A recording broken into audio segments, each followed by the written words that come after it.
అందరికీ ఆత్మీయ ప్రణామాలండి. ఈరోజు మనకు హోస్ట్ అయినటువంటి మణి మేడం గారు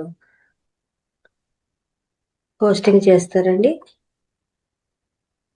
థ్యాంక్ మణి యూ. మేడం గారు క్లాస్‌కు స్వాగతం అండి.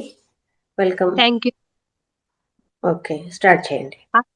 ఆత్మ బంధువులందరికీ ఆత్మ ప్రణామాలు. మాతృదేవోభవ, పితృదేవోభవ, ఆచార్య దేవోభవ. మనకు ఇంతటి ధ్యానాన్ని, జ్ఞానాన్ని అందించిన బ్రహ్మర్షి పత్రిజీ గారికి నా ఆత్మ ప్రణామాలు. సమస్త గురుమండలికి, భూమాతకు, ప్రకృతి మాతకు, విశ్వానికి, పంచభూతాలకు ఆత్మ ప్రణామాలు. అలాగే మహావతార్ ఫౌండేషన్ వ్యవస్థాపకులైనటువంటి రంగనాథ్ సార్ గారికి ఆత్మ ప్రణామాలు. క్లాస్ కి విచ్చేసిన మీ అందరికీ ఆత్మ ప్రణామాలు. మహావతార్ ఫౌండేషన్ నిర్వహిస్తున్న 365 రోజుల కార్యక్రమంలో 272వ రోజుకు స్వాగతం. ఈ రోజు మనకు స్వాధ్యాయంలో భాగంగా సుజిత మేడం గారు వచ్చారు.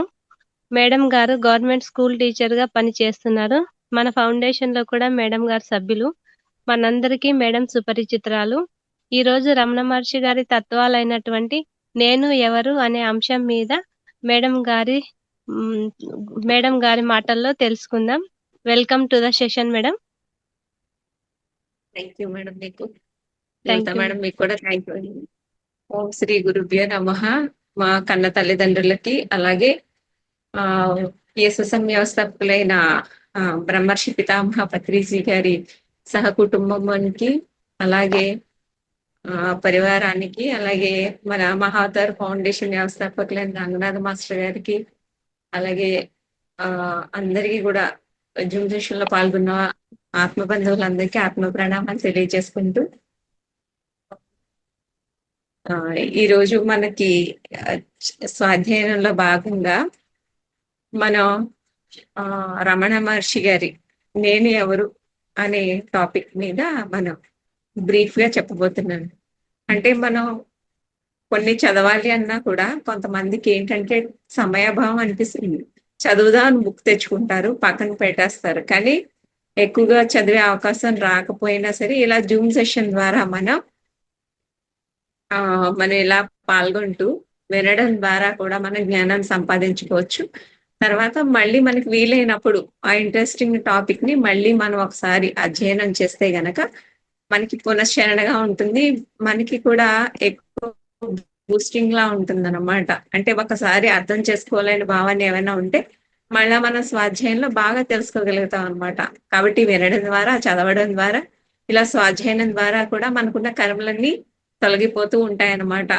అలాగే మనం సేవ చేయడం ద్వారా ఇవాళ మణి మేడం గారు ముందుకు వచ్చారు చక్కగా సేవ చేయడానికి. కాబట్టి అందరికీ కూడా క్లాస్ చెప్తూ మేడం గారికి నా పేరు సుజిత అండి, మాది అమలాపురం. నేను టీచర్ గా వర్క్ చేస్తున్నాను. ఈరోజు ఏమిటంటే చాలా ఇంపార్టెంట్ గా చెప్తాను. ఇది అసలు మనకి ఏది ఎలా జరగాలో అలాగే జరుగుతుంది మనకి.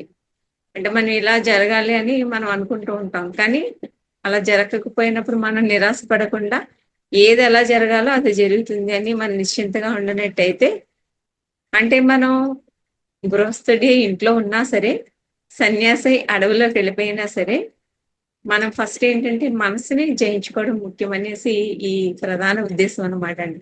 మనసు చూడండి కోతిలాగా చంచలంగా ఉంటూ ఉంటుంది. అది ఏమిటో తెలుసుకోవడమే ఈ రమణ మహర్షి గారు. అలాగే మనకి వేదాల్లో ఈ పురాణాలలో గౌతమ బుద్ధుడు అందరికీ తెలిసిన వారే. ఆయన కూడా అలాగే అన్నింటినీ, ఆయన భోగభాగ్యాలు, రాజ్యాన్ని ఇవన్నీ వదిలేసి భార్య బిడ్డల్ని, ఫ్యామిలీ అందరిని వదిలిపెట్టేసి సత్యాన్వేషణ కోసం వెతుక్కుంటూ వెళ్ళి ఆయన మోక్షాన్ని పొందారు. అంటే చివరాఖరికి మన అందరి ఆశయం కూడా మోక్షం పొందడమే. ఎలా పొందుతాం మరి అంటే, ఈయన దివ్య భాషణాలు, రమణ మహర్షి గారి దివ్య భాషణాలు ఏంటంటే, ఫస్ట్ ఆయన దగ్గరికి కొంతమంది శిష్యులు వెళుతూ ఆయన దగ్గరికి వెళ్ళి మంచి మాటలు వింటూ ఉంటారు. వింటూ ఉన్నప్పుడు అలాగే ప్రతిరోజు శిష్యులు గురువు గారి దగ్గరికి వెళ్ళిన తర్వాత రమణ మహర్షి ఆశ్రమంలో వచ్చిన అందరూ కూడా ఆయన ఎప్పుడు ప్రతిసారి పలకరిస్తూ చక్కగా ఉత్సాహంతో మాట్లాడుతూ ఆయన దగ్గరికి తీసుకొస్తూ ఉంటారు అనమాట అక్కడికి. ఆశ్రమంలోకి. అయితే ప్రతిసారి ఆయన మాట్లాడుతూ ఉంటారు. వచ్చిన వాళ్ళందరూ కూడా ఏదో సమస్యలతో ఆయనతో మాట్లాడుతూ వచ్చిన ప్రతిసారి ఆయన ఏం చెప్పరు. వాళ్ళకి ఏ డౌట్స్ కూడా క్లారిఫై చేయకుండా ఆ ముందు నువ్వెవరివో తెలుసుకో అని పంపించేస్తా ఉంటారు ఆయన. వాళ్ళు ప్రతిరోజు వస్తూ ఉంటారు గురువుగారి దగ్గరికి, శిష్యుల బృందం అంతాను. మళ్ళీ నువ్వెవరివో తెలుసుకో అని చెప్పి పంపించేస్తా ఉంటారు. అసలు ఒక రోజు వీళ్ళందరికీ నిరాశ నిస్పృహలతో ఇంకా అందరూ కూడా ఆ పడి మీద కామ్గా కూర్చుని మౌనంగా కూర్చుంటారు. ఏంటి వీళ్ళందరూ నా దగ్గరికి వస్తారు, చక్కగా మాట్లాడతారు, పిలుస్తారు, ఏం పిలకుండా ఇలా మౌనంగా ఉన్నారు ఏమిటి, ఇలా కూర్చున్నారు ఏమిటి, అసలు ఏంటి విశేషం అని అడుగుతారు అనమాట. అయితే ఆ రోజు ఇలాగే మళ్ళీ సంతోషంగా లేరు, ఏమిటి ఈ రోజు అని అడుగుతారు గురువుగారు. అయితే అప్పుడు వాళ్ళు అంటారు, అందులో ఒక భక్తుడు, అందరూ దేవుణ్ణి చూపించండి, అలాగే నేను ఎవరు అని అడిగితే నువ్వే తెలుసుకో అని చెప్తున్నారు మీరు వచ్చిన వాళ్ళందరికీ. ఈ రోజు ఎలాగైనా సరే నేనెవరో ఏమిటో చెప్పవలసిందే మీరు. ఇక్కడ ఉన్న వాళ్ళందరూ కూడా అయోమయంలో పడిపోతున్నారు. అయితే ఈ రోజు ఎలాగైనా సరే నేనెవరు అనే విషయం మీరు చెప్పాలి అని గట్టిగా అడుగుతారనమాట. లేకపోతే మేము భోజనం చేయము అని చెప్తారు ఆయనకి. భోజనం చేయమని అడిగితే ఆయన వాళ్ళందరి అమాయకత్వానికి ఆయన ఇలాగా భోజనం చేయమనేసరికి ఆయన నవ్వొచ్చి, అప్పుడు సరే ఇంకా వీళ్ళందరినీ ఇలా అయోమయంలో పడేయకుండా సరే వినండి అయితే అని చెప్తారు. చిన్న ఎగ్జాంపుల్ అన్నమాట. నేనెవరో మీకు తెలుస్తుంది అంటే, నేను ఎవరు అంటే ఒకళ్ళని అడుగుతున్నారా లేకపోతే మనం మనల్ని అడుగుతున్నామా అన్నది కూడా సంశయమే కదా, అయోమయం కదా. అయితే ఈయన ఒక శిష్యుడు, ఈయన గురించి ఆశ్రమం గురించి తెలిసిన ఒక ఆయన వచ్చి ఆశ్రమానికి వచ్చి ఈయన చెప్పేవన్నీ వింటూ ఉంటారన్నమాట. అయితే మద్రాసు నుండి వచ్చారు ఈయన. వచ్చి గురువు గారు అడుగుతారు, మహర్షి గారు ఎక్కడి నుంచి వచ్చారు అని అడుగుతారు. జైలు నుండి వచ్చానండి అని అంటాడు ఆయన. మీరు ఏం చేస్తూ ఉంటారు అని అడుగుతారు. నేను జైల్లోనే ఉంటాను అంటాడు ఆయన. అయితే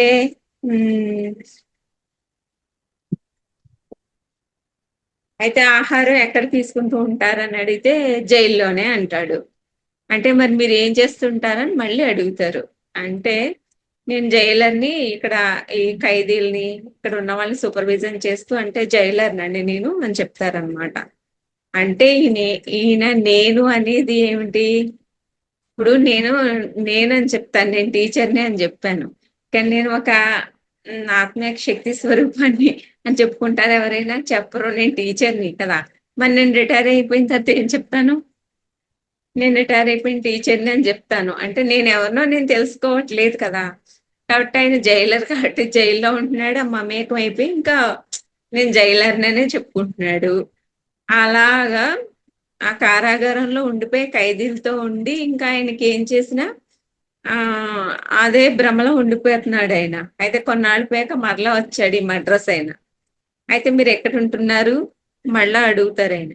నేను రిటైర్డ్ అయిపోయానండి, పదవి విరమణ చేస్తాను, ఒక చోట ఇల్లు కొనుక్కొని బయట, ఇప్పుడు జైలు లేదు కదా కాబట్టి జైలు బయట, అప్పుడైతే క్వార్టర్స్ ఉండేవి, ఇంకా అందులో ఉంటారు, కానీ ఇప్పుడు అతనికి ఇంకా ఇల్లు కట్టుకుని వేరే చోట ఉంటున్నానండి అన్నాడు. అప్పుడు అతనికి అర్థమైంది అనమాట, ఏమి జైలు అతని నివాసం కాదు, వేరే ఉంది అని.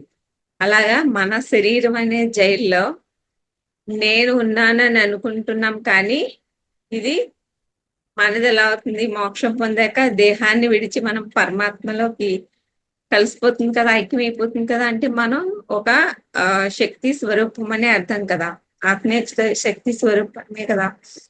అయితే అలా కలిసిపోయేదే నేను అని అప్పుడు చెప్తారనమాట ఆయన. అలా అప్పుడు శిష్యులు, ఆశ్రమవాసులకి అసలు నేను ఎవరు అనేది అప్పుడు వాళ్ళకి ఈ ఎగ్జాంపుల్ ద్వారా అర్థమవుతుంది అనమాట. అప్పటి వరకు వీళ్ళకి నేను ఎవరంటున్నారని వాళ్ళు అనుకుంటున్నారు అయోమయంలో తప్ప. అంటే వీళ్ళందరూ కూడా ప్రాపంచికమైన విషయాల్లో పడిపోయి నేనెవరు అనేది మర్చి సతమతమవుతూ ఉన్నారనమాట. అయితే మనం ఈ భూమి పైకి నేర్చుకోవడానికి వచ్చాం. అంటే ఈ క్రిత జన్మలో మనకున్న ప్రారంభం వల్ల ఇప్పుడు అనుభవిస్తున్నాం. మళ్ళా ఇక్కడ కొంతకాలం సవాసం చేసి ఇక్కడ కొన్ని నేర్చుకుని మళ్ళా పైకి వెళతాం.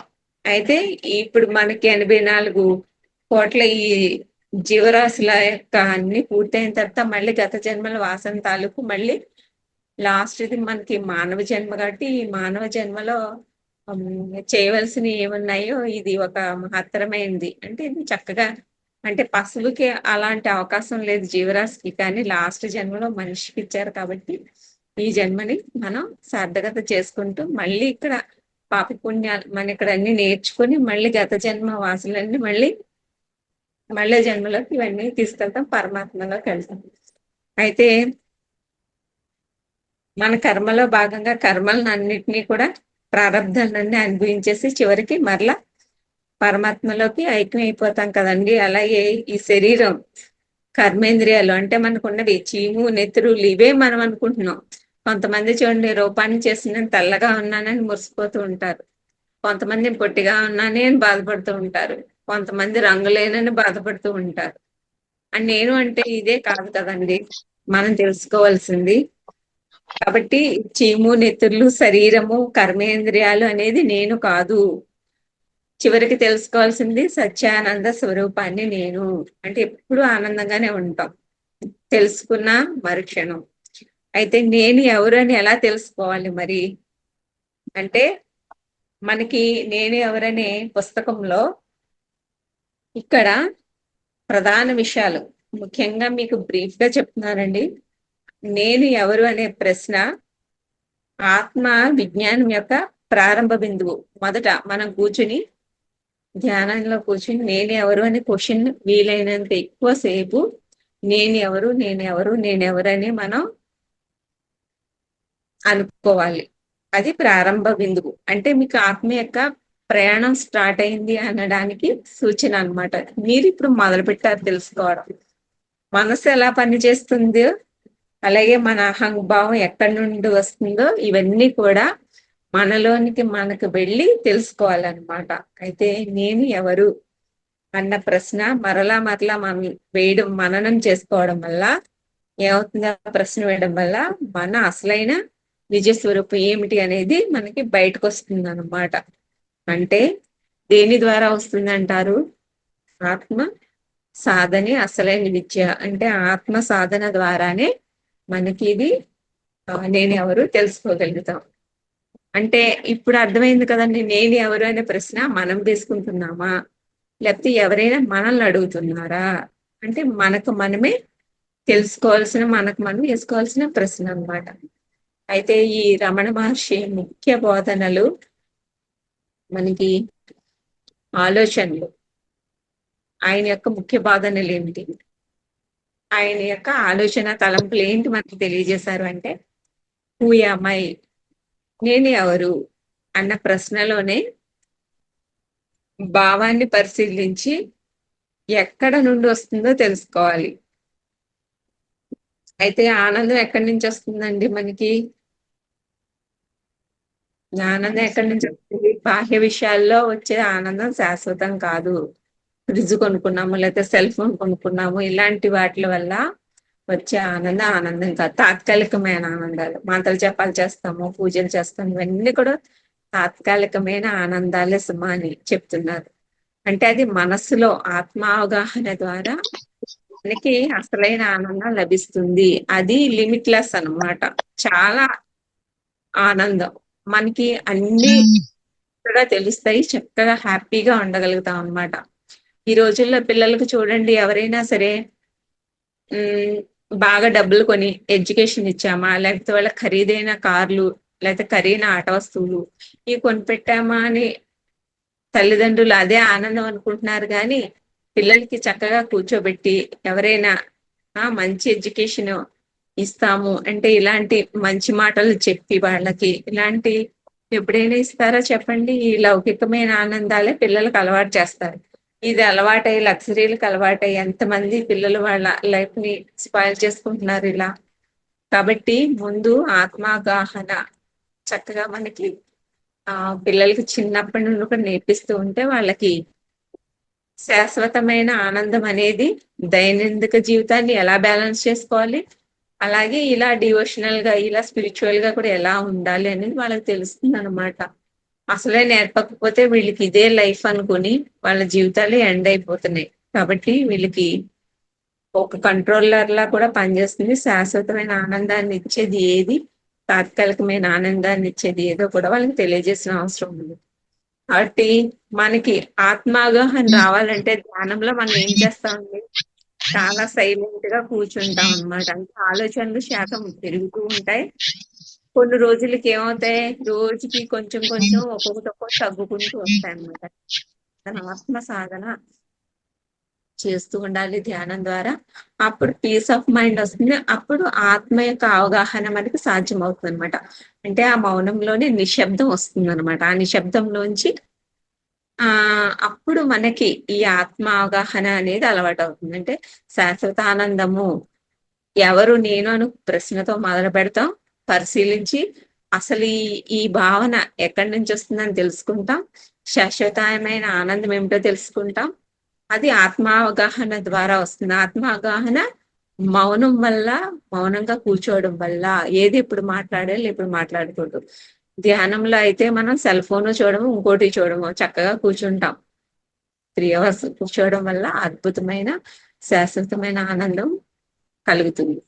అయితే మనం మనస్సు ఆ ధ్యానం ద్వారా ఏం చేస్తామంటే మనం ఏంటి, మౌనం ద్వారా మన మనస్సు మనము ఒకటవుతాం అన్నమాట. అప్పుడు అంటే మనసు వాటి వెనక ఉన్న నిజస్వరూపం ఆత్మ ఎప్పుడూ ఒకటేలాగా ఉంటుందన్నమాట.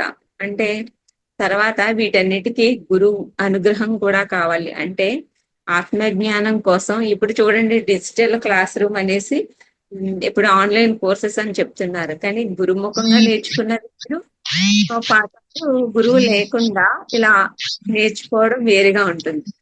అయితే ఇప్పుడు మనకి ఏంటంటే ఆత్మజ్ఞానం కోసం మనం ఈ గురు అనుగ్రహం కూడా ఉండాలి. గురువు మనల్ని అలా తయారు చేస్తారు. అయితే ఇప్పుడు మనకి ఈ జూమ్ సెషన్ లో ఎంతో మంది గురువులు ఉన్నారు.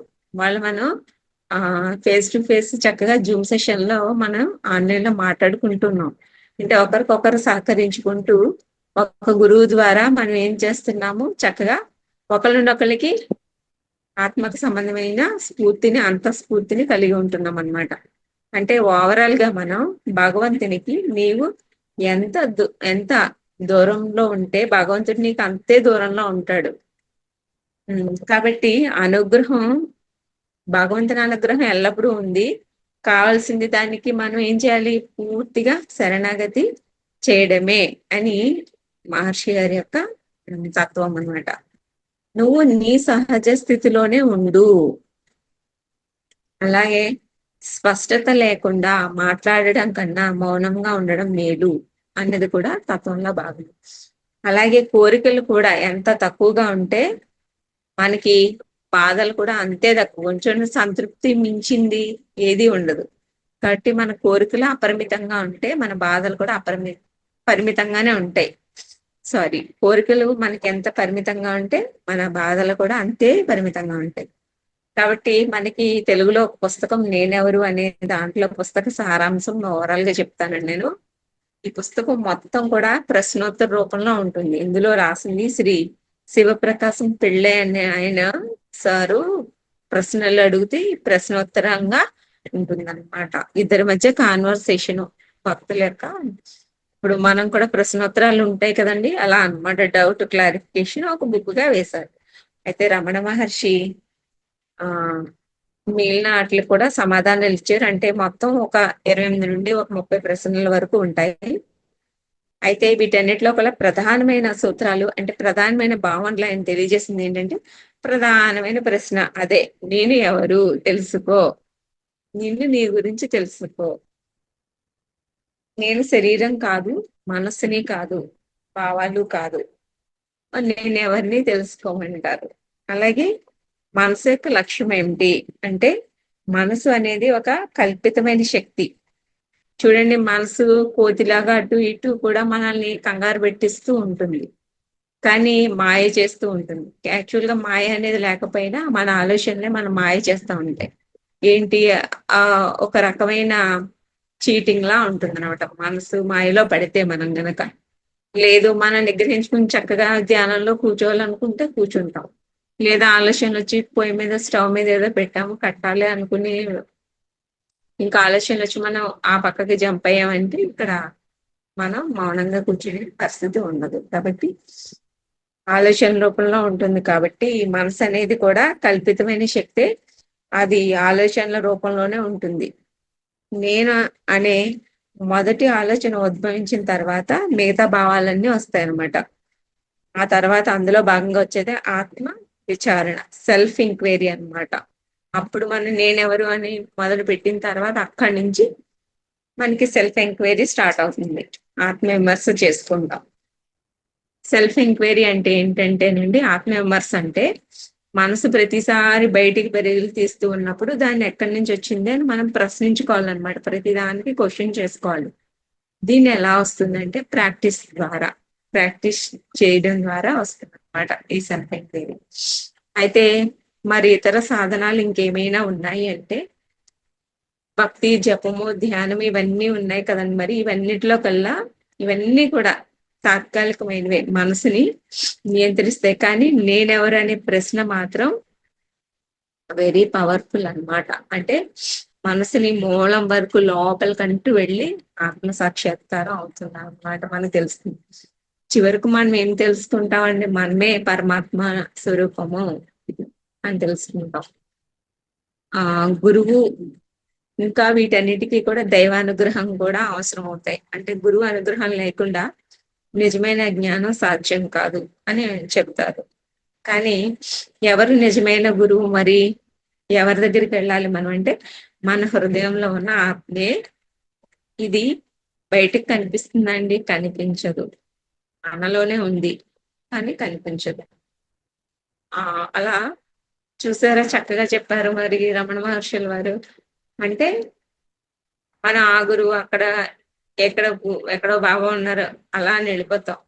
అసలు నీలోనే అపరిమితమైన శక్తి ఉంది, నీలోనే అన్ని ఉన్నాయి, అన్ని నిధులు నిక్షేపాలు నీలోనే ఉన్నాయి అని చెప్తారు.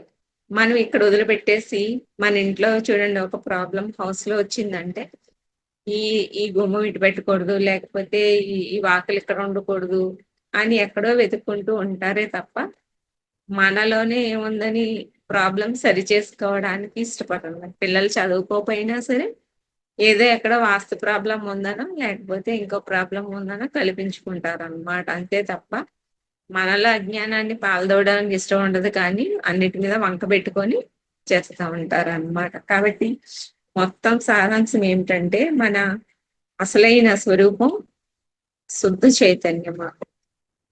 మనం దాన్ని తెలుసుకోవడానికి మన నేను అనే భావాన్ని విచారించుకొని మొదటగా మూలం తెలుసుకోవాలి. అదే దాన్నే జ్ఞానం అంటారు. అదే చివరికి మోక్షము.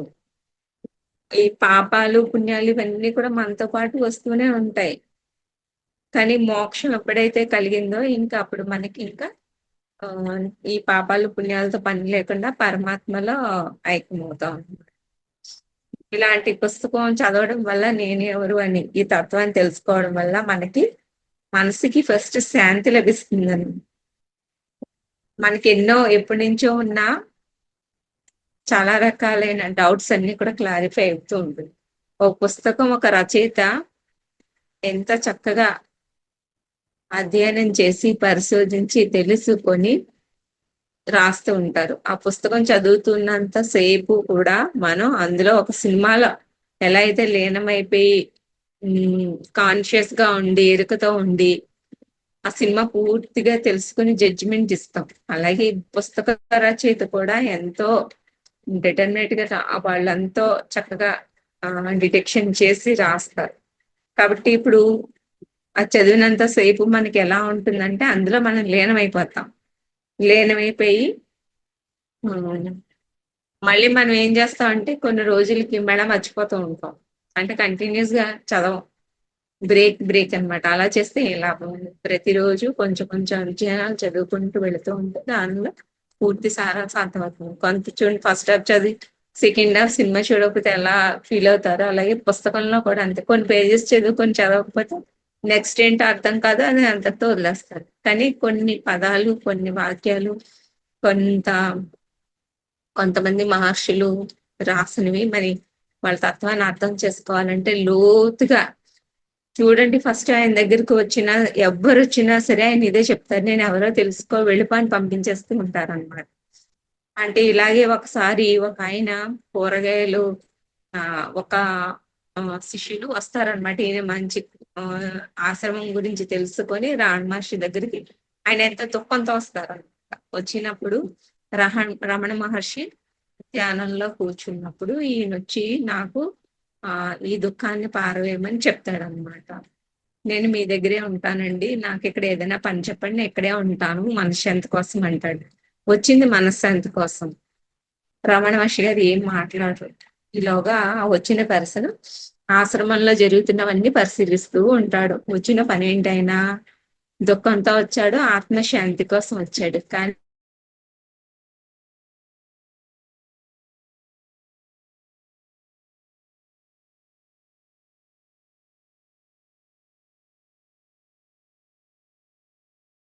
కూరగాయల్లో పూచులు ఉన్నాయి గురువు గారు, అలాగే వండి పెడుతున్నాను ఒకసారి కంప్లైంట్ చెప్తాడు.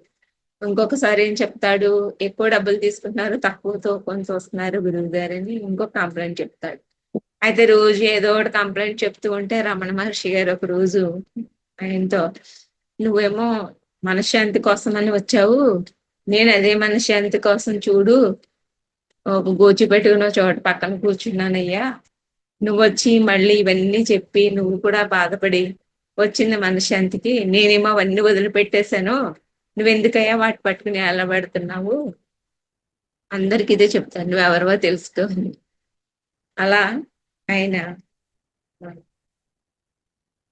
బాహ్య వస్తువుల మీద ఆయన ఏం చెప్తారంటే, మనకి ఇలాంటి పుస్తకాలు చదవడం వల్ల మనకి మనసుకి ఫస్ట్ శాంతి లభిస్తుంది, మనశ్శాంతి లభిస్తుంది. అలాగే స్వీయ పరిశీలన అనేది మనకి డెవలప్ అవుతూ ఉంటుంది. అలాగే బాహ్య వస్తువులపై ఉండే ఆధారపడి ఇతరుల మీద ఆధారపడడం, వస్తువుల మీద ఆధారపడడం, మనుషుల మీద ఆధారపడడం, ఇవన్నీ కూడా తగ్గిపోతూ ఉంటుంది అనమాట.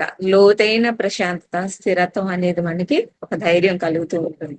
అయితే కందిరీగా చూడండి ఎక్కడి నుంచి వచ్చిందో మనం తెలుసుకోగలిగితే, చివరికి పోలిక చూడండి, కందిరీగా ఎక్కడి నుంచి వచ్చిందో తెలుసుకోగలిగితే మనకి దాని గూడు ఎక్కడ ఉందో మనకు తెలుస్తుంది. అది ఎక్కడికి వెళ్తుంది, దాని గూడులోకి వెళ్తుంది. మనం అది గమనించగలిగితే మనకి ఎక్కడి నుంచి వచ్చింది తెలిసిపోతుంది. అలాగే మనం కూడా ఆ నేను అనే అహంకారాన్ని, అహంభావాన్ని, నేను అనే భావాన్ని వదిలేస్తే, మనం కూడా ఆ నేను అనే భావాన్ని వెంబడించుకుంటూ మనసులో శోధించుకుంటే కనుక అది మన హృదయానికి అలాగే మన ఆత్మ స్వరూపానికి తెలుసుకోగలుగుతాం. అంటే సత్యం ఏమిటి అంటే చివరికి నువ్వు శుద్ధ చైతన్యానివి అని తెలుసుకోగలుగుతాం. నువ్వు అంటే శరీరం కాదు, నువ్వంటే మనస్సువి కాదు, నువ్వంటే అనుభూతులు, మనలో రక్త మాంసాలు, చీము నెత్తురు ఇలాంటివి ఏవి కావు. అంటే ఆలోచనలు ఇవి కూడా కావు. అంటే నువ్వు వీటిని గమనించే ఒక సాక్షివి మాత్రమే. అంటే మీరు ప్రతిరోజు కొద్ది నిమిషాలు ఈ ప్రశ్నతో వేసుకుంటూ ఉంటే గనక అప్పుడు మీకు ఏదో ఒక నిమిషానికి, సెకండ్కి మనకి ఈ సమాధానం లభిస్తుంది. అంటే దీని ద్వారా మౌనము, శాంతి, నిజమైన ఆనందాన్ని మనకి అనుభవించగలుగుతాం. అలాగే రమణ మహర్షి గారి గురించి చెప్పాలంటే, ఈయన ఎలా వచ్చారు ఏంటి మీకు చాలా మందికి తెలిసిన విషయమైనా, ఆయన రూపం మీకు తెలుస్తూ ఉంటుంది. ఆయన అరుణాచలంలో ఉండేవారని తెలుస్తుంది. రమణ మహర్షి గారు అసలు పేరు వెంకటరామన్ అయ్యర్. వెంకటరామన్ అయ్యర్ పూర్తి పేరు, అసలు పేరు. అయితే ఈయన డిసెంబర్ 30లో 1879లో ఈయన తిరుచూలి అనే తమిళనాడు స్టేట్ లో జన్మించారు. అయితే వీళ్ళ తల్లి గారు అలగమ్మాళ్ళ, తండ్రి గారు సుందరం అయ్యారు. ఈయన తండ్రి గారు మరణం తర్వాత ఈయనకు ఒక మరణ భయం, 16వ ఏట ఈయనకు ఒక మరణ భయం శోధించిందనమాట. అప్పుడు ఈ మరణ భయంతో అసలు ఈయన నేను ఎవరు అనే ప్రశ్నతో ఆత్మ విచారణ జరిగిందనమాట. అంటే అప్పుడు ఆయనకి కలిగింది ఆత్మ విశ్లేషణ చేసుకున్నారు. ఆయన చేసుకుని తిరువన్నమలలో ఉన్న అరుణాచలం కొండ మీద వచ్చి ఉన్నారనమాట. అరుణాచలేశ్వర ఆలయంలో చేరి అక్కడ ఇంకా లోతుగా ఆత్మ యొక్క చైతన్య అనుభూతులు పెరిగేంటి అక్కడే జీవితాంతం కూడా శాంతి నిర్మలతో చక్కగా జీవించడం చేశారు. అయితే ఆశ్రమం శ్రీ రమణ ఆశ్రమం అనేసి అరుణాచలంలో పాదనాచర్లు ఏర్పడింది. అయితే భక్తులందరూ కూడా ఈ ఆశ్రమం సాధకులు అక్కడికి రావడంతో ఈ ఆశ్రమం బాగా వృద్ధి చెంది మానవులకే కాకుండా జంతువులు, ఇతర పక్షులు, మిగతా ప్రాణులు కూడా సమానంగా హక్కులుగా ఇవ్వబడింది అనమాట ఆయన ఆశ్రమంలో.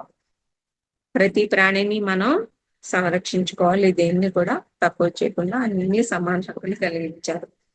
ఆయన ఉపన్యాసాలలో ఎక్కువగా ఆత్మవిచారణ విధానాన్ని ఆయన చాలా ప్రాధాన్యం చెప్తారనమాట. ఆత్మవిచారణ ఎవరంతటా వాళ్ళే తెలుసుకోవడం.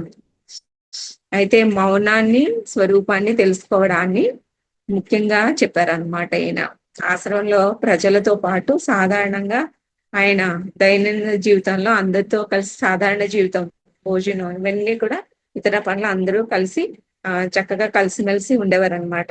ప్రజలతో పాటు ఇక్కడ సాధారణంగా చర్చించుకోవడం, సాధారణ జీవితం గడిపారు. అయితే ఈయన ఏప్రిల్ 14, 1950లో 1950 ఏప్రిల్ 14లో శరీరాన్ని విడిచారనమాట. నాకు ఇంత మంచి అవకాశాన్ని ఇచ్చినందుకు మీ అందరికీ ధన్యవాదాలు తెలియజేస్తూ నాకు తెలిసిన జ్ఞానాన్ని మీ అందరికీ అర్థమైందనుకుని భావిస్తున్నానండి. Thank you.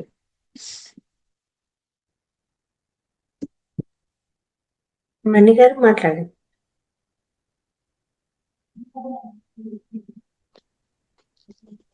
మేడం, నేను ఎవరు అనే టాపిక్ ని చాలా బాగా అద్భుతంగా చెప్పారు మేడం. ఉదాహరణతో వివరించారు. అందరికీ బాగా అర్థమైంది మేడం.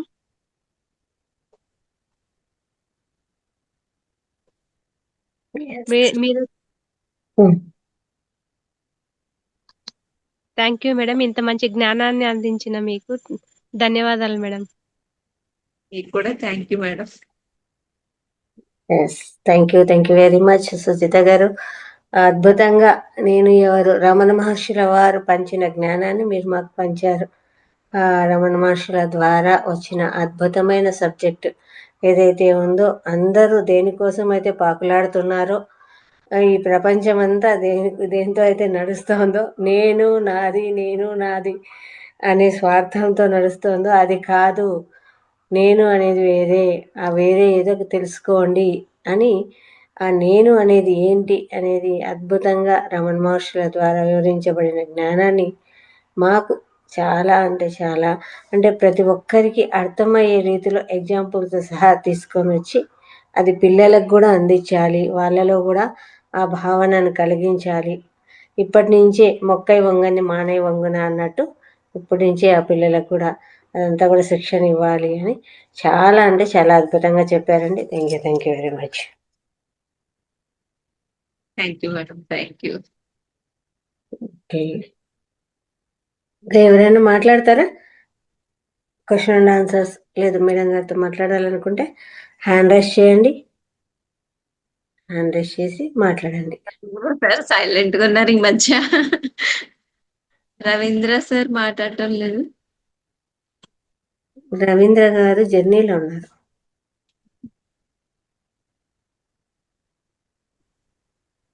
నమస్తే సుజిత మేడం. నమస్తే వైద్య మేడం. మణి మేడం కొత్తగా వస్తుగా చేస్తున్నారండి. బాగున్నారా మీరు? బాగున్నాను మేడం. చాలా చక్కగా చెప్పారు మేడం. నేను అనే దాని గురించి రమణ మహర్షి గారు చెప్పిన వాక్యాలని చాలా వివరంగా చెప్పారు.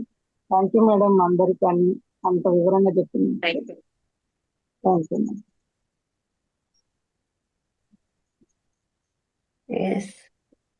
రవీంద్రరావు గారు అడ్మిట్ చేస్తారు.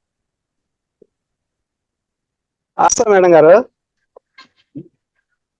నేను జర్నీలో ఉన్నాను కానీ మీది వింటున్నాను మేడం. నేను ఎవరనే కాన్సెప్ట్ ని చాలా బాగా చెప్పారు మేడం.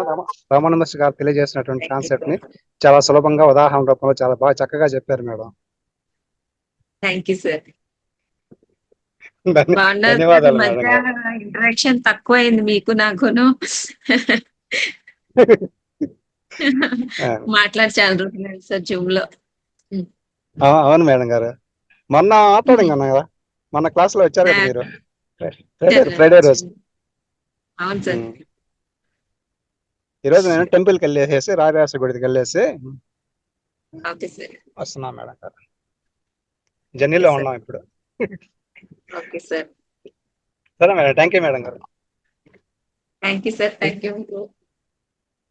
ఓకే, రఘుశర్మ గారు మాట్లాడండి. నమస్తే అమ్మా. నమస్తే సార్. మీరు అరుణాచలం గురించి మామూలుగా రమణమూర్తి గురించి చాలా చక్కగా చెప్పారమ్మా. చాలా చక్కగా వివరించారమ్మా. నేను కూడా అరుణాచలం వచ్చాను. అక్కడ నాకు చిన్న ఒక మిరాకిల్ జరిగింది. నేను అంబాసిడర్ కారులో ప్రయాణం చేస్తున్నప్పుడు అక్కడ చిన్న ఒక చిన్న వైఫర్, 2 వైఫర్లు ఉంటాయి. ఒక వైఫరే ఉంది నా కారుకి.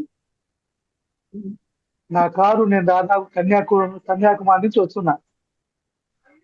వచ్చి అరుణాచలం దగ్గర షార్ట్ కట్ అని తిరిగాను. అక్కడ ఒక నిజంగా అనకూడదు కానీ ఎంత మిరాకిల్ అంటే రెండు మిరాకిల్ జరిగాయి. అందులో ఒకటి, ఒక లోయలాగుంది, బోరున వర్షం, కారులో ఉన్న వాళ్ళందరూ అలాగే ఉన్నారు. మీరు చెప్తుంటే కొన్ని గుర్తు వస్తూ ఉంటాయి నాకు. ఆ కారులో నేను అలాగే ఏం చేయాలో అర్థం కావట్లేదు నాకు. అలా కూర్చుంటే ఒక మనిషి మీ ఇటు కాదు ఇటు వెళ్ళండి అని చెప్పి ఒక నిదర్శనంగా కనపడ్డాడు నాకు. అలా వచ్చి ఎమ్మటే నేను ఇక అక్కడ అరుణాచలంలో బస్సు చేసుకుని వచ్చేసానమ్మా. రెండోది, అరుణాచల ఆశ్రమంలో నేను దిగాను. అక్కడ చాలా బాగుంటుందమ్మా. ఇది ఒక నిదర్శనంగా చెప్తున్నామ్మా. నేను అంత బాగుంటుంది అరుణాచలం ఆశ్రమం. థ్యాంక్ యూ అమ్మా, ధన్యవాదాలమ్మా. Okay, thank you sir. మీకు కూడా. ఓకే ఓకే అమ్మా. ఎంత అదృష్టం ఉండాలి సార్ అక్కడికి అరుణాచల్ అడుగు పెట్టడానికి. అడుగు పెట్టడమే కాకుండా అక్కడ ఉన్న సిచ్యువేషన్ కు, ఆ ప్రమాదం నుంచి ఇటు పోండి అని చెప్పడం ఏదైతే ఉందో, అలా చాలా మందికి చాలా ఇబ్బందుల నుంచి బయటపడేయడం జరిగింది అంటారు. అక్కడ సాక్షాత్తు ఆ అరుణాచలేశ్వరుడు ఎప్పుడు కూడా ఎప్పటికప్పుడు వాళ్ళకు ఏ సమస్య ఉన్నా కూడా ఏదో ఒక రూపంలో తీరుస్తూ ఉంటారు. అక్కడ చాలా నిదర్శనాలు ఉన్నాయి. అరుణాచలేశ్వరుడు యొక్క మహత్యం ఏదైతే ఉందో అది చాలా మంది చెప్తూ ఉంటారు అనమాట. అక్కడ జరిగిన సన్నివేశాలను, అంటే చాలా మందికి ఏదైనా సమస్య ఉంది, ఎమర్జెన్సీ అయింది అన్నప్పుడు ఏదో ఒక రూపంలో రావడము, అది చూపించడము జరుగుతుంది అంటుంటారు. అట్లా మీరు చూసారు అయితే అరుణాచలేశ్వరుని. అవును మేడం. ప్రత్యేకించి చాలా సినిమా వాళ్ళు, మంచి మంచి హీరోస్ కూడా, వెంకటేష్ గారు కూడా ఏదో చెప్పారు, ఇలా కూర్చోగానే ఆయన మిరాకిల్స్ జరిగినట్టు ఆయనకి కూడా చాలా టెన్షన్స్ ఉంటాయంట. అవన్నీ పోయాయంట అక్కడికి వెళ్ళిన తర్వాత. ఏదో మిరాకిల్ జరిగింది నాకని చెప్పారు. చాలా మంది అలా చెప్తారు మేడం, ప్రముఖులు కూడా. ఎవరికొన్న కష్టాలు వాళ్ళకి ఉంటాయి. ఏ రేంజ్ లో చిన్నవాళ్ళకి పెద్దవాళ్ళకి అందరికీ కూడా కష్టాలు ఉంటాయి. మనం చూసి అద్దాల మేడలో వాళ్ళ ఏమి ఉండవేమో అనుకుంటాం, కానీ వాళ్ళంతటా వాళ్ళు చెప్పినప్పుడు మనకి తెలుసు.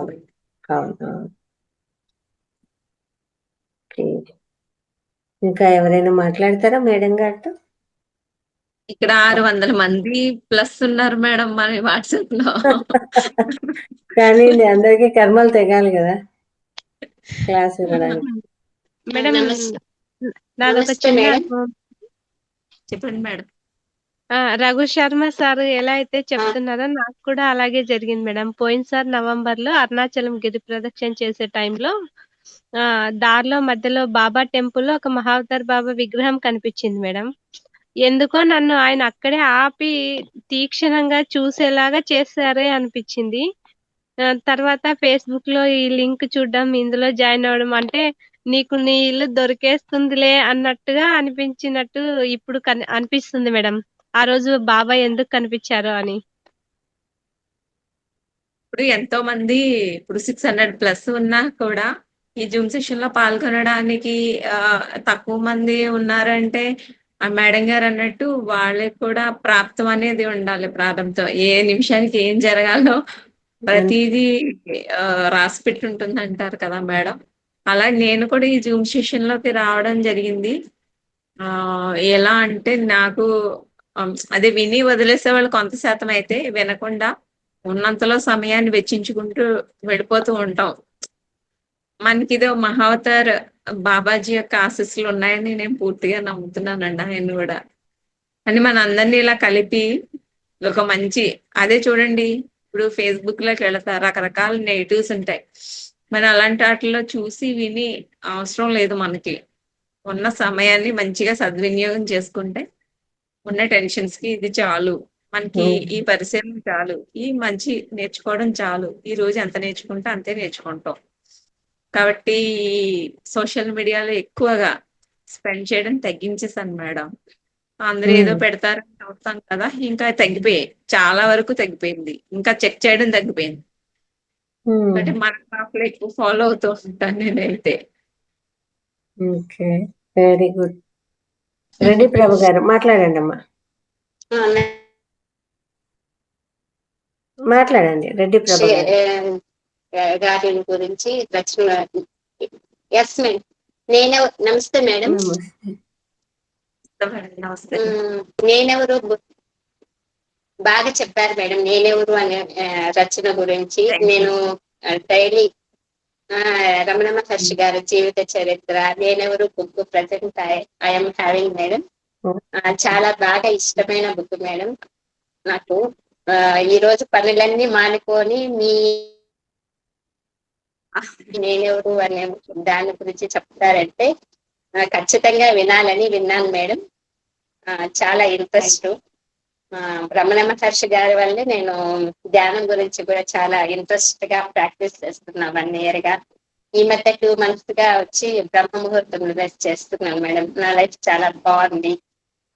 ఏది అనుకుంటే అది జరుగుతుంది మేడం. నేను అందరికి మంచి జరగాలనే కోరుకుంటాను, సత్కర్మలే చేస్తాను. నేను 2 years అయింది మేడం తిరుపతికి వచ్చి. ప్రతి మంత్ అరుణాచలం వెళ్తాను మేడం. రమణ మహర్షి గారి ఆశ్రమంలో 1 hour ధ్యానం చేసుకొని వస్తాను మేడం.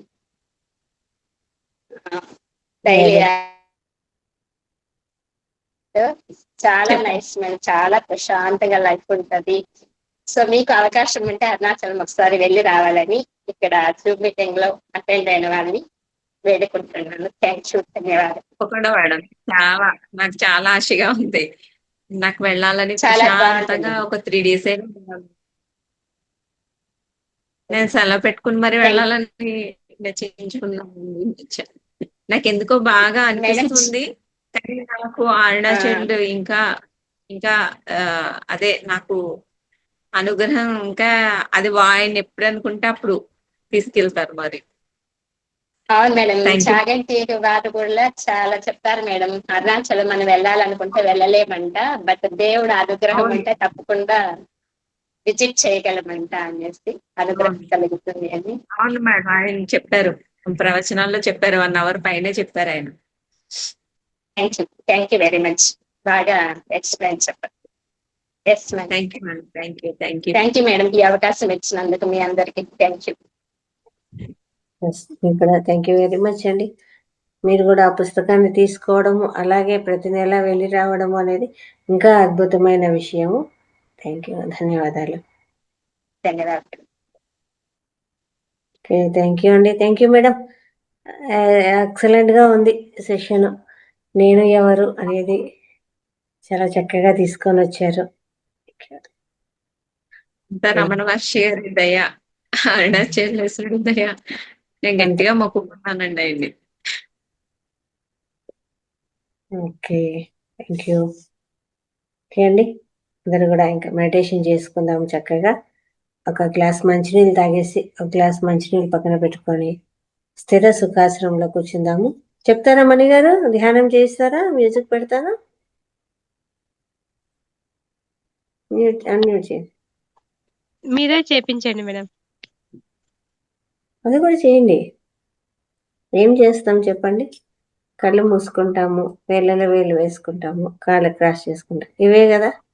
చెప్పండి. అందరూ ధ్యానం చేద్దాము. అందరూ స్థిర సుఖ ఆసనంలో కూర్చోండి. కళ్ళు రెండు మూసుకోండి. రెండు చేతులు కట్టేసుకోండి. రెండు కాళ్ళు క్రాస్ చేసుకోండి. ఎవరైనా కళ్ళజోడు పెట్టుకుని ఉంటే తీసి పక్కన పెట్టండి. మ్యూజిక్ షేర్ చేస్తాము.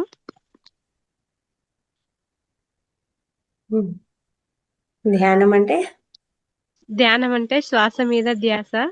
ఏ ఆలోచనలు లేకుండా మన ఉచ్ఛ్వాస నిశ్వాసలను మాత్రమే గమనిస్తూ ఉందాము.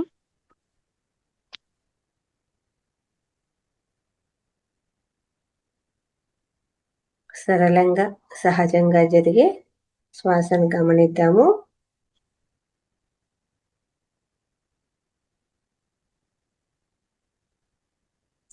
Thank you.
నెమ్మదిగా 2 చేతులు విడదీసి 2 కళ్ళ మీద పెట్టుకుందాము.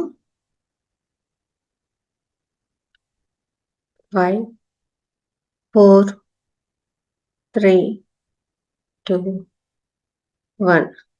2 కళ్ళు తెరుస్తూ రెండవ చేతులను చూసుకుందాము.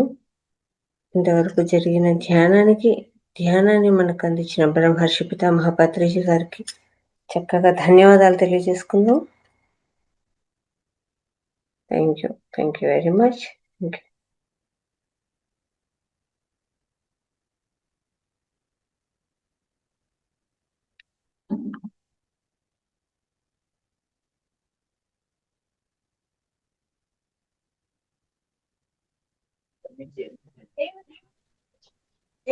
లలిత గారు, చెప్పండి. మన సుచిత్ర మేడం గారికి థ్యాంక్స్ చెప్తానమ్మా నేను. ఎందుకంటే నా లైఫ్ లో నేను ఒక ఇదిగా మీద ఎలా చెప్పాలో తెలియదు, చిన్న కథలాగా చెప్తాను. నా అభ్యాస కాలంలో చెప్పాను కదా, నేను దాదాపుగా మన దాని పేరేంటి, అనంత పద్మనాభ స్వామి గుడి ఉంటుంది, ఏ ఊరమ్మా అది?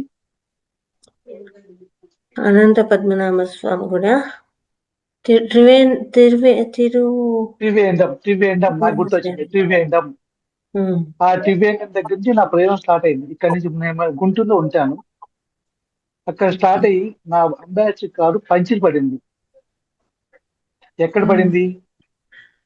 రామేశ్వరంలో పడింది. ఆ రామేశ్వరం ఇంకో మాట అనకూడదు, శని అనే మాట అనకూడదు. ఇంకా ఆ రోజు అక్కడే నేను అది వచ్చేసుకొని చెప్తున్నాను. అక్కడ అంబాసిడర్ పంచిరి పడి ఇప్పుడు దాదాపు ఇక్కడ మళ్ళీ గుంటూరు దాకా, నేను చెప్పిన అరుణాచలం కరు దాకా, ఇలా ఎన్నో మిరాకిల్ జరిగాయి నా జీవితంలో. నేను కేవలం ఒక సుజిత మేడం గారు చాలా థ్యాంక్స్ చెప్పుకోవాలి. ఎందుకంటే నా మైండ్ ఇప్పుడు ఇట్లా అన్నాను, ఏమంటూ మీరే ఉదాహరణ. ప్రతిదీ మిమ్మల్ని అడిగి చేస్తాను నేను. నాకేంది కొన్ని అన్ని గుర్తు రావు కొన్ని. ఇప్పుడు నా సమస్య అలా ఉంది ఇప్పుడు. రెండోది లలిత, మీ పేరు లలిత. మిమ్మల్ని ఎందుకు అమ్మ అని పిలుస్తాను తెలుసా అమ్మా? నేను ఏ కారుకి పోయినా ఎక్కడ పోయినా లలిత సహస్రనామం వింటా. నాకు రాదు కానీ వింటా, పారాయణలాగా వింటా. అంతవరకే, నాకు దాంట్లో ఏమీ తెలియదు. కానీ ఒకటి ఆ మంత్రం అలా అనగానే నాకు బాడీ వచ్చేస్తుందమ్మా. నా లైఫ్ లో ఇప్పుడు దాకా నేను తిరిగిన ప్రయాణంలో ఆ లలిత అమ్మవారి దయ ఉండబట్టి నాకు ఇంతవరకు ఇలా నేను తిరిగాను. ఇప్పుడు మళ్ళీ పక్షపాతం నుంచి కోలుకొని మళ్ళీ తిరిగి మళ్ళీ ఇక్కడ దాకా వచ్చాను. ఇలా మాట్లాడగలుగుతున్నాను, మీతో మాట్లాడగలుగుతున్నా అంటే కేవలం అమ్మవారి దయ ఉండబట్టి నేను మాట్లాడుతున్నాను అమ్మా. అది థ్యాంక్స్ అమ్మా. ఈ సభకు ఇప్పుడు మీరు మన రంగనాథ సారికి ఈ ప్లాట్ఫామ్ అందించిన కోటి ధన్యవాదాలమ్మా. థ్యాంక్స్ అమ్మా. అదే సార్, ఇలాగే ప్రతి ఒక్కళ్ళ అనుభవం షేర్ చేసుకుంటారని సారు ఇంత మంచిగా జూమ్ సెషన్స్ అన్ని భాషల్లో కూడా రన్ చేస్తున్నారు. మరి లేదమ్మా, నా మైండ్ సుజిత మేడం గారు, నా మైండ్ అది ఎలా ఉందంటే 10 విధాలుగా నా మైండ్ పాడైపోయి, నాకు 3 ఆడపిల్లలు, చిన్న పిల్లలు. నాకు వచ్చేది కేవలం 6,000 పెన్షన్. ఆ పెన్షన్ కోసం ఇలా బతుకుతున్నా. ఇప్పుడు ఇప్పుడు నాకు నేను మన పేరేంటి కత్తాలు వచ్చిన తర్వాత కొంచెంగా నాకు ఫస్ట్ సుమా మేడం గారికి వచ్చేవమ్మ, మహాతల్లి ఆవిడ గురువు గారు, నా ఫస్ట్ గురువు గారు. రెండో గురువు గారు మన లలిత మేడం గారు. ఇక ఈ ప్లాట్ఫామ్ అందించిన మా మహానుభావుడు రంగనాథ్ సార్. అదే సార్, అదే ఇలాగే చక్కగా అందరి అనుభవాలు తెలియజేసినట్లయితే, అనుభవాలు చెప్పినవి వినాలంటారు పత్రిజీ సార్ అండి. అలా వినాలి. వాళ్ళ మీ మంచి వాల్యుబుల్ ఇన్ఫర్మేషన్ ఇచ్చారు. అలా మిమ్మల్ని చూసి ఇంకొంతమంది ముందుకొచ్చి వాళ్ళ అనుభవం కూడా చెప్తే దాన్ని చక్కగా అందరూ పంచుకుంటారు. మీకు కూడా జరిగిందో తెలుసమ్మా, ఇప్పుడు మీరు చెప్పింది ఏమి నాకు గుర్తులేదు. మళ్ళీ అది కూడా చెప్తున్నా, మళ్ళీ చెప్తున్నా. నాకు వినటం వరకే నేను వింటా, నాకు గుర్తుండదు, ఏది గుర్తుండదు. కానీ ఎప్పుడో జరిగిన ఆ అరుణాచలం సంగతి నాకు ఇప్పుడు ఏమంటే మీరు చెప్పగానే గుర్తొచ్చింది, చూసారా? అది మిరాకిల్ ఏదో నాకు అర్థం కాదు. అది నా లైఫ్ లో ఎప్పుడు నాకు అర్థం కాదు, మిరాకిల్ అది. ఇప్పుడు ఎప్పుడు లేదు అని మీరు అనుకుంటున్నారు, కానీ ఇప్పుడు మీరు గుర్తు తెచ్చుకున్నారు కదండి, అలాగే వస్తాయి. అంటే పక్షవాతం అనేది మరి కొంచెం రికవరీకి టైం పడుతుంది, కానీ మీరు ప్రయత్నిస్తే దైవానుగ్రహంతో బాగానే మళ్ళీ మునుపట్లాగే మళ్ళీ బాగుంటారని మేమందరం కూడా మనసారా కోరుకుంటున్నాం, మీకు మంచి జరగాలని. ఓకే అమ్మా, ఓకే. నేను ఇందాక లలిత మేడం గారితో అదే అన్నా, నేను ఇంతసేపు నాకేం నిద్ర ముఖ్యం కదా. ఇప్పుడు దాదాపు అవును 11 గంటలు అవుతుందమ్మా. మళ్ళీ మధ్య నేను నాకు అనువైన సమయం నా పూజ అన్ని అయిపోయిన తర్వాత నాకు వచ్చిన పూజ ఏదో నేను చేసుకుంటాను కొంతవరకు. నాకు 11 నుంచి 12 దాకా బాగా అనువైన సమయం అమ్మా. ఆ సమయంలో నేను లలితా మేడం దగ్గర అలా కొంచెం సేపు అక్కడ కూర్చొని ధ్యానం చేసుకుంటాను. ఒకటి ఆ లలితమ్మకి, రెండు మన పత్రిజీకి, వీళ్ళిద్దరికి ముందు థ్యాంక్స్ చెప్పుకోవాలమ్మా. ఎందుకంటే ఇంత గట్టిగా మాట్లాడుతూ ఇంత చక్కగా మాట్లాడి ఇంత విమంతంగా మాట్లాడతాం, అది లలితా మేడం గారి దగ్గర దగ్గరున్నాం. ఇలా ఎంతో మంది ఉన్నారు, అందులో లలితా మేడం గారు ఒకళ్ళు. అంటే మనకు పరిచయం వాళ్ళల్లో ఎవరో ఒకళ్ళు మనకి గురువుని ఆ భగవంతుడే అరేంజ్ చేస్తాడనమాట అండి మీకు ఊరటకి. బాధ ఓకే అమ్మా. పెట్టేది ఆయనే, తల్లిలాగా ఓదార్చేది ఆయనే, బాధలు ఓకే, పెట్టేది ఇప్పుడు లలితా ఆయనే. మేడం గారు ఎంత బాగా చెప్తారు సమాధానం. ఏది అడిగినా కోపపడకుండా ఎందుకంటే ఇప్పుడు ఎంతో మంది నేను చూస్తున్నాను అమ్మా. నా లైఫ్ లో నేను చాలా మందిని చూశాను, చాలా మందిని గ్రహించాను. కాకపోతే ఆ మేడం గారు చాలా చక్కగా దాని పేరు పది మాట సరిగ్గా రాదు, విమన్నతగా మాట్లాడతారు. ఎంత బాగా వినమ్రత, మాట్లాడతారంటే విమన్నతగా మాట్లాడతారు. అంత వినమ్రతగా గొప్పగా మాట్లాడతారు. అవునండి మేడం ఎందుకంటే గారు. ఎక్కడా విసుగు లేకుండా ఎంతమంది పరాయించినా ఎంతమంది చేసినా చక్కగా మాట్లాడతారు. అవునండి, అదమ్మా అదే నాకు కదండి. నచ్చిన మేడం గారి అదే దగ్గరే. కదా, ఇప్పుడు మనం అది. ఖర్చు పెట్టేది జేబులోంచి ఏమీ లేదు, ఆ మాటే ఆభరణం అనమాట. మా వాగ్భూషణం భూషణం అంటారు కదా, అదే అనమాట. ఉమ్. ఒక్క మనిషిని ఒక ప్రమాదం నుండి పడేయగలిగేది ఒక మంచి మాటే. అందులోంచే మనం బయటపడతాం. కాబట్టి ఓకే అది అమ్మా. మేడం గారు మంచితనం సంపాదించుకున్నారు చక్కగా. ఓకే. మంచి ఎందుకంటే ఇప్పుడు వాగ్భూషణం. నేను ఇప్పుడు మీలాగానే మాట్లాడలేను. ఎందుకంటే నాకు ఉత్తమంగా మాట్లాడటం, లఘువుగా మాట్లాడటం ఉంటాయి. నాకు ఉమ్. పూర్తి వివరించి చెప్పడం అనేది నోట్స్ కూడా నేను రాసుకోలేను. అంత భావాన్ని బాగా అంత తెలియజేయడం చక్కగా ముఖ్యం అండి. మాట్లాడతాను. అది. కాదండి, సరే మీ అమ్మా, ఓకే మనసులో అమ్మా. ఉన్న భావాన్ని తెలియజేసినందుకు మీకు కూడా మాకు ప్రత్యేకమైన ధన్యవాదాలు చేసుకుంటున్నాం. ఓకే, ధన్యవాదాలు. ఓకే, థ్యాంక్ యూ అండి. ఓకే అమ్మా, thank you bye. Very much. ఇది రేపటి సెషన్ లో కలుసుకుందాము. Thank you. Thank you Mani గారు. Thank you all.